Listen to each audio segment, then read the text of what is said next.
Halo semuanya, hari ini kita bakal ngobrolin sesuatu yang penting banget buat kita semua, yaitu keselamatan di tempat kerja.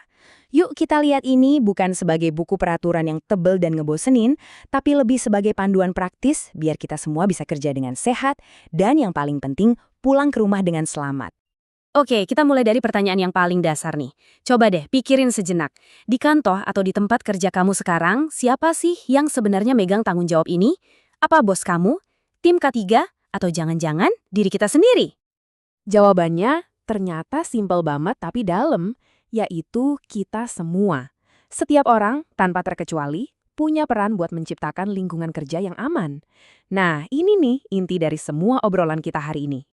Ide soal tanggung jawab bareng-bareng ini bukan cuma sekedar wacana woh, ini tuh sebuah prinsip resmi dalam dunia keselamatan kerja.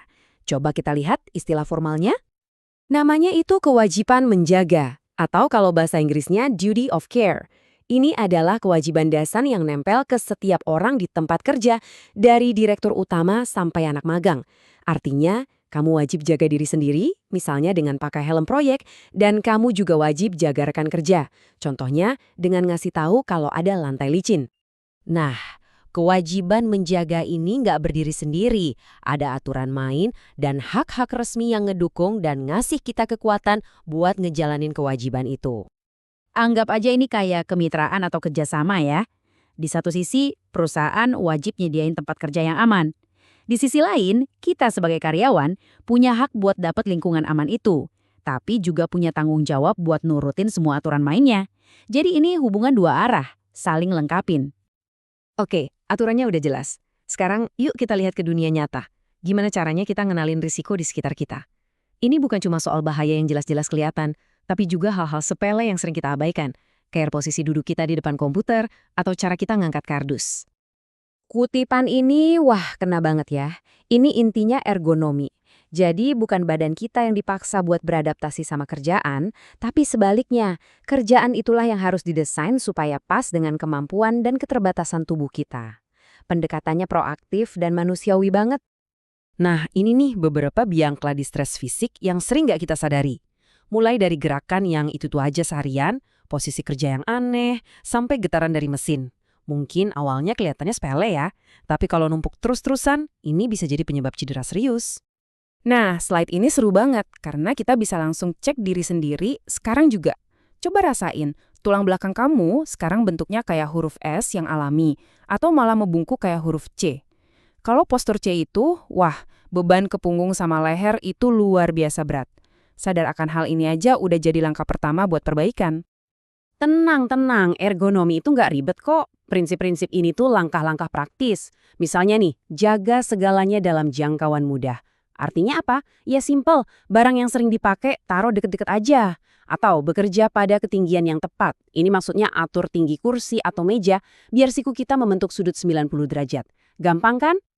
Oke, tadi kan kita udah ngomongin bahaya yang kelihatan mata ya. Sekarang kita masuk ke bahaya yang siluman. Nggak kelihatan, nggak kedengeran, tapi dampaknya bisa sama berbahayanya dalam jangka panjang. Jadi ada 3 jagoan utama bahaya tak terlihat ini. Kebisingan, getaran, dan berbagai macam pemicu stres yang ngaruh ke kesehatan mental kita. Masing-masing punya dampak yang beda-beda dan perlu kita pahami. Soal getaran nih, jangan salah. Getaran itu nggak cuma satu macam.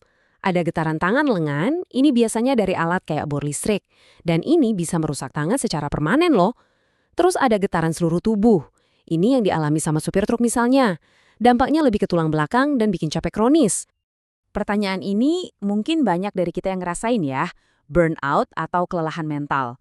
Tekanan di kerjaan itu bukan cuma soal deadline, ada faktor-faktor lain yang nggak kelihatan tapi nguras energi mental kita banget. Nah, ini dia akar masalahnya. Mulai dari tuntutan kerjaan yang nggak masuk akal, perasaan nggak punya kendali atas kerjaan sendiri, sampai peran yang nggak jelas. Bingung sebenarnya apa sih yang diharapkan dari kita? Ngenalin faktor-faktor ini di kerjaan kita itu langkah awal buat ngelola stres. Oke, kita udah bongkar macam-macam masalah dan risikonya. Sekarang bagian paling pentingnya. Gimana solusinya? Gimana caranya kita bareng-bareng ngebangun budaya di mana keselamatan itu jadi prioritas utama buat semua orang? Coba lihat angka ini, 98%. Menurut teori, 98% kecelakaan kerja itu disebabkan oleh faktor manusia.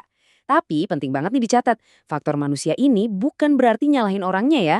Seringkali ini cuma gejala dari masalah yang lebih besar, kayak training yang kurang, tekanan waktu, atau alat yang nggak pas. Ini nunjukin betapa krusialnya kebiasaan kita semua. Terus, kenapa sih orang-orang masih ngelakuin hal yang nggak aman? Nah, ini beberapa alasan klasiknya. Seringkali bukan karena niat jahat, tapi lebih karena kebiasaan, salah info, atau ikut-ikutan. Kalimat, semua orang juga begini kok, itu pembenaran yang bahaya banget. Jadi, ini dia kuncinya. Kita semua punya power buat ngubah budaya ini. Langkahnya simpel, tapi efeknya besar. Cuma dengan ngambil waktu 2 menit buat mikir sebelum bertindak, atau berani laporin kalau ada yang nggak beres, kamu itu udah jadi agen perubahan. Dan pada akhirnya semuanya balik ke kalimat ini. Keselamatan dimulai dari saya. Ini bukan sekedar slogan buat ditempel di dinding, tapi ini komitmen pribadi. Keselamatan itu bukan urusan orang lain, tapi dimulai dari kesadaran dan tindakan kita sendiri setiap hari. Sebagai penutup, saya mau ninggalin satu pertanyaan buat kamu renungin. Berdasarkan semua yang udah kita bahas, ada nggak satu hal kecil aja yang bisa kamu ubah atau perbaiki hari ini juga buat bikin tempat kerjamu dan dirimu sendiri jadi sedikit lebih aman? Coba dipikirin ya.